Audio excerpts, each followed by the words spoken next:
this was your first role. It was a starring role, but you only got scale at the time, which was like $1,100 a week. Yeah, it was like $1,100 a week, so I basically made a little over $6,000, for the whole show. And like a good boy, just like Richie, I gave half of it to my mom because she was, she had gotten divorced and she was on her own. So I gave half of it to my mom. And literally, within 6 months, and I had like 3 roommates, one of them being Julie in Hollywood, I was almost out of money, because here I was, an unknown kid from Texas, playing a fairly obscure Chicano rock and roller in a movie that wasn't a big studio film. It was a negative pickup. The budget for La Bamba was only $6 million. And we finished around July or August of 86. The movie wasn't coming out for another year. So people were not knocking down my door to cast me in movies.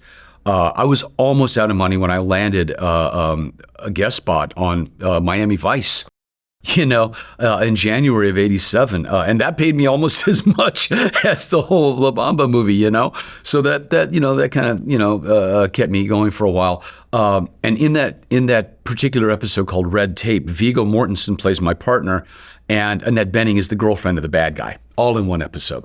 And that movie actually led to me being in Stand and Deliver, because Eddie had done Zoot Suit with the Valdez brothers. And so he was aware of La Bamba. He was aware that I was the guy who, was playing Richie. And after we finished a scene together, we only had one scene in the episode. He said, "What are you doing next month?" I said, "Nothing. You want to have lunch?" And he wrote down a number. He gave it to me. He goes, "When you get back to LA, call this number." So I called the number. It's Ramon Menendez, who was the director of Stand and Deliver. We had a meeting. We did a little workshop, and that's how I ended up in the movie. Well, I just want to touch on La Bamba before we get off the topic. That movie, like you said, had a $6 million budget. It made $54 million in the box office. So financially, it was a great success. Plus, then the VHS sales, the DVD sales. And that was only in America, by the way. That was only in North America, the 54. I mean, it was a worldwide, phenomenon. Right, exactly. So think about all the Latin countries that it made a bunch of money in. So did you get royalties? Not with the starring role, or did you just get your $1,100 a week and that's it? That's all the money I got. But you know what I got? I got a career. I got a career out of it. Right. Well, and 30 years of people going, Richie! Well, aren't they working on a La Bamba remake right now? They are. It's so funny because it was Danny who told me that when we did the screening at the Academy Museum. And I went, what? And apparently I said the same thing that Luis said. Why? Because we kind of covered it. His career was only 8 months long. He was 17 years old, for goodness sake, So it'll be interesting, to see how they approach it. I mean, I've often said it, I literally said it after watching the film again. Well, the one thing that's never really been covered was how brutal the Winter Party Dance Tour was. The bus broke down multiple times. The heating system broke down. They were burning newspapers in the aisles to keep warm. They were sleeping in their clothes. They hadn't had showers in weeks. They hadn't done laundry in weeks. And that's what drove Buddy eventually to charter the plane, because it was just, inhuman, the conditions they were traveling under, and through the Midwest, in frigid temperatures. So, there are, certain aspects that I'm sure they could investigate that could be very, very interesting and obviously cinematic. But as far as the family goes and whatnot, it will be interesting. Luis is signed on as an advisor, I think, to give his opinion on the matter. But, he's still a little skeptical about it, as am I.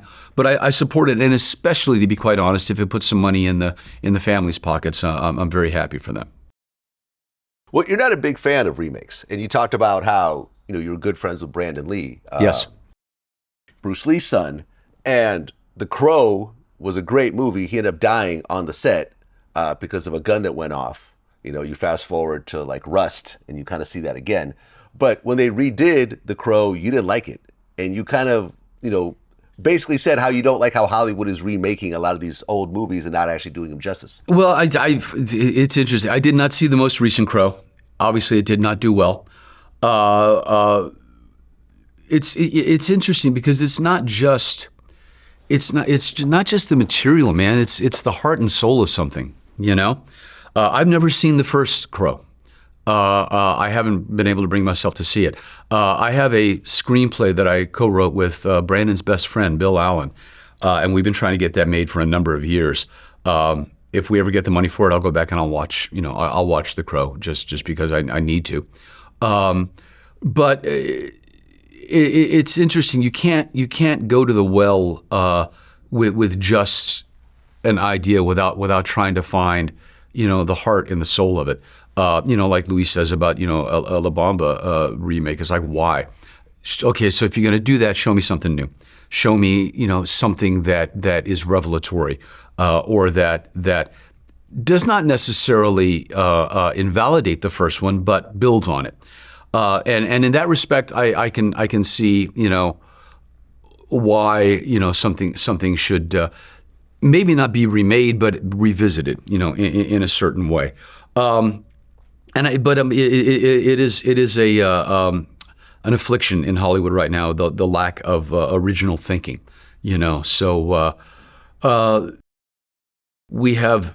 And I think, as evidenced by the absolute variety and range of films that are being recognized this year at the Academy Awards, there are a lot of original and unique filmmakers out there. Not all of them are American, which is a great thing, but they are bringing a different perspective to cinema, and that's how we're going to keep cinema alive.